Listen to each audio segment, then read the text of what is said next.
Bismillahirrahmanirrahim. My name is Mohammad Tariq and I'm your biology teacher. बेटे आज हम तीसरा जो लेक्चर है वो स्टार्ट करेंगे। दो लेक्चर पहले यासीन साहब ने बियोलॉजी की डेफिनेशन और ब्रांचेस ऑफ बियोलॉजी के मतलब दिए थे, तो हमारा जो नेक्स्ट लेक्चर है बेटे वो है बियोलॉजिकल ऑर्गेनाइजेशन। वो बियोलॉजिकल ऑर्गेनाइजेशन के मुतालिक है। बेटे बियोलॉजिकल ऑर्गेनाइजेशन इसको कहते हैं कि when we study the biology at different levels, जब हम बियोलॉजी को मुख्तलिफ लेवल्स के ऊपर स्टडी करते हैं तो इसको बियोलॉजिकल ऑर्गेनाइजेशन कहते हैं। When we study the biology at different levels it is called as biological organisation. बेटे हम जानते हैं कि जो लिविंग ऑर्गेनिज्म है और इनके इर्द गिर्द मौजूद जो सराउंडिंग है वो इंतहाई कॉम्प्लिकेटेड है। तो हम कह सकते हैं कि जो बियोलॉजिकल ऑर्गेनाइजेशन है that is not simple, that is complex. So for our convenience we study the biology at different levels, तो this is called as biological organisation. बेटे हम जो बियोलॉजिकल ऑर्गेनाइजेशन है हम उसको सबसे बेसिक लेवल से स्टार्ट करते हैं, यानी कि एटॉमिक और सब एटॉमिक लेवल से स्टार्ट करते हैं। हम जानते हैं कि तमाम जो लिविंग ऑर्गेनिजम्स भी मैटर के ऊपर मुश्तमिल है और तमाम जो मैटर्स हैं they are composed of the atoms, वो एटम्स के ऊपर मुश्तमिल है। And the atoms are further divided into the sub atomic particles like electron, proton and neutron. फिर बेटे नेक्स्ट जो लेवल है वो होगा जो डिफरेंट एटम्स हैं दे combine together and they form the molecules. वो मुख्तलिफ किस्म के मॉलिक्यूल्स बनाते हैं, जैसे कि हाइड्रोजन और ऑक्सीजन मिलके दे फॉर्म द वाटर, वो वाटर बनाते हैं।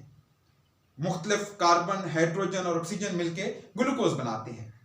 तो बेटे जो एटम्स मिलके जब मुख्तलिफ किस्म के मॉलिक्यूल्स बनाते हैं तो हम उसको मॉलिक्यूलर लेवल ऑफ ऑर्गेनाइजेशन कहते हैं। फिर बेटे मुख्तलिफ जो मॉलिक्यूल्स हैं, micro molecules and macro molecules, they combine together, वो आपस में कंबाइन करके they form the different cell organelles, वो मुख्तलिफ किस्म के सेल ऑर्गेनलीज बनाते हैं। Cell organelles mitochondria, Golgi bodies, nucleus, endoplasmic reticulum, ribosomes, these are called cell organelles. बेटे जो मुख्तलिफ किस्म की सेल ऑर्गेनलीज हैं वो आपस में कंबाइन करके different cell organelles combine together and form the cell, और वो सेल बनाते हैं। बेटे जो मुख्तलिफ किस्म के सेल्स हैं वो कंबाइन करके जो नेक्स्ट लेवल है टिश्यू लेवल ऑफ ऑर्गेनाइजेशन बनाते हैं। अब जो मुख्तलिफ सेल्स हैं वो मिलके मुख्तलिफ किस्म के टिश्यूज बनाते हैं, जैसे कि जाइलम है, जैसे कि फ्लोएम है, जैसे कि एनिमल्स के अंदर एपिथेलियल टिश्यूज हैं, जैसे कि मस्कुलर टिश्यूज हैं, जैसे कि नर्व टिश्यूज हैं। इसी तरह से बेटे जो मुख्तलिफ किस्म के टिश्यूज हैं दे कंबाइन टुगेदर, वो आपस में मिलते हैं and they form the different organs. वो क्या करते हैं, वो मुख्तलिफ ऑर्गन्स जो है वो बनाते हैं। जैसे कि अगर हम स्टमक एक ऑर्गन है that is form by the different types of the tissues, वो मुख्तलिफ किस्म के टिश्यूज से मिलके जो है वो बना हुआ है। इसी तरह से जो डिफरेंट ऑर्गन्स हैं जैसे कि स्टमक है, स्मॉल इंटेस्टाइन है, लार्ज इंटेस्टाइन है, ये आपस में मिलते हैं और आपस में मिलने के बाद दे फॉर्म अ सिस्टम, एक सिस्टम बनाते हैं which is called as digestive system, जिसको डाइजेस्टिव सिस्टम कहते हैं। इसके बाद बेटा जो मुख्तलिफ किस्म के सिस्टम्स हैं वो आपस में कंबाइन करते हैं, वो आपस में मिलते हैं और मिलने के बाद दे फॉर्म अ इंडिविजुअल, वो क्या करते हैं, इंडिविजुअल बनाते हैं। और फिर मुख्तलिफ किस्म के जो इंडिविजुअल्स, नेक्स्ट जो लेवल होगा वो पॉपुलेशन लेवल होगा। अब पॉपुलेशन लेवल के अंदर क्या होगा, मुख्तलिफ किस्म के जो इंडिविजुअल्स हैं जिनका ताल्लुक एक ही स्पीशीज के साथ है वो आपस में कंबाइन करते हैं and they form a population, वो पॉपुलेशन बनाते हैं। इसके बाद बेटा जो मुख्तलिफ किस्म की पॉपुलेशंस हैं वो कंबाइन करते हैं and they form the community, और वो कम्युनिटी बनाते हैं।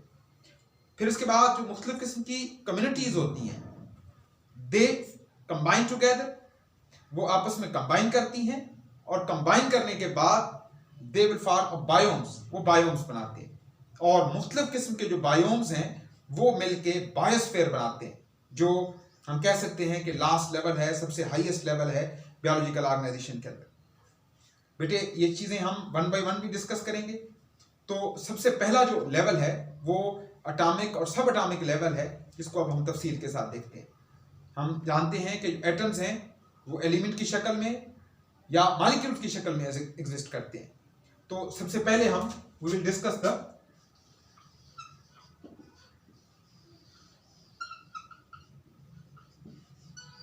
Bio elements. बायो एलिमेंट्स क्या होते हैं? Those elements which are present in the living organism. वो एलिमेंट्स जो कि लिविंग ऑर्गेनिजम्स के अंदर मौजूद होते हैं, हम उनको बायो एलिमेंट्स कहते हैं।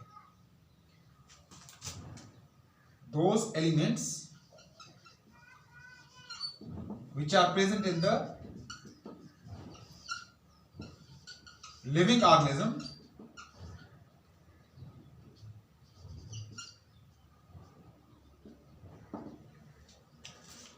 those elements which are present in the living organism, वो एलिमेंट्स जो कि लिविंग ऑर्गेनिज्म के अंदर मौजूद होते हैं उनको बायो एलिमेंट्स कहते हैं। There are present 92 naturally occurring elements। 92 बेटे naturally occurring elements जो हैं वो मौजूद होते हैं। अब उन 92 में सारे जो है वो लिविंग ऑर्गेनिजम्स के अंदर मौजूद नहीं होते। उनमें से जो 16 हैं, जो 16 एलिमेंट्स हैं, they are present in the living organism. तो 16 एलिमेंट्स जो कि लिविंग ऑर्गेनिजम्स के अंदर मौजूद होते हैं, they are called as bio elements. उनको बायो एलिमेंट्स कहा जाता है। बेटे ये बात भी आपको बताना जरूरी है कि ये जो 16 एलिमेंट्स हैं, इनके जो कैरेक्टरिस्टिक्स हैं वो लिविंग के अंदर और नॉन लिविंग के अंदर डिफरेंट होते हैं। इनके ये जो 16 एलिमेंट्स हैं ये लिविंग ऑर्गेनिजम्स के अंदर पाए जाते हैं, जिनकी तफसील यहाँ पे मौजूद है। लेकिन इनके जो कैरेक्टर्स हैं वो नॉन लिविंग के अंदर क्या होते हैं बेटे, वो डिफरेंट होते हैं। तो ये 16 जो एलिमेंट्स हैं इनको बायो एलिमेंट्स कहा जाता है। अब जो बायो एलिमेंट्स हैं उनको दो कैटेगरीज में हम डिवाइड करते हैं। Bio elements are divided into the two categories. दो कैटेगरीज में डिवाइड करते हैं। अब जो पहली कैटेगरी है उसको हम कहते हैं मेजर बायो एलिमेंट्स, और दूसरी जो कैटेगरी है वो है माइनर बायो एलिमेंट्स।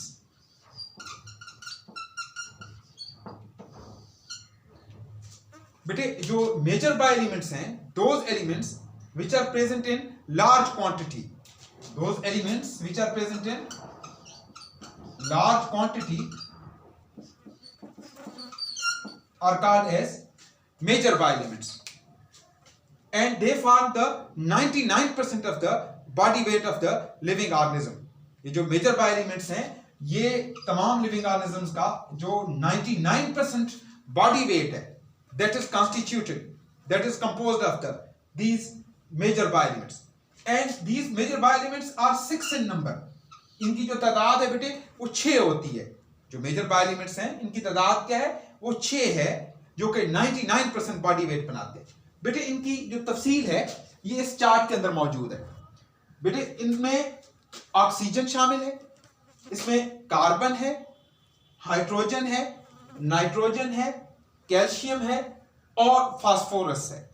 तो ये जो 6 बायो एलिमेंट्स हैं, मेजर बायो एलिमेंट्स हैं, दे फॉर्म द 99% पार्ट। अब आप देखें इसमें सबसे बड़ी जो परसेंटेज है वो ऑक्सीजन की है, which is present 65%। इसके बाद बेटा कार्बन है जो कि 18% मौजूद है।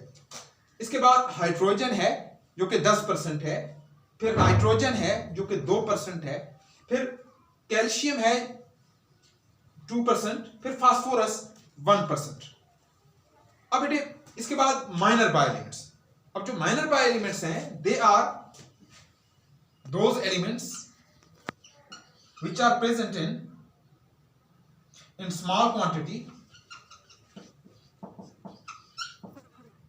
those elements which are present in the small quantity are called as minor bio elements। उनको minor bio elements कहते हैं, and they form the 1% of the body weight of the living organisms. ये living organism की body weight का total 1% बनाते हैं।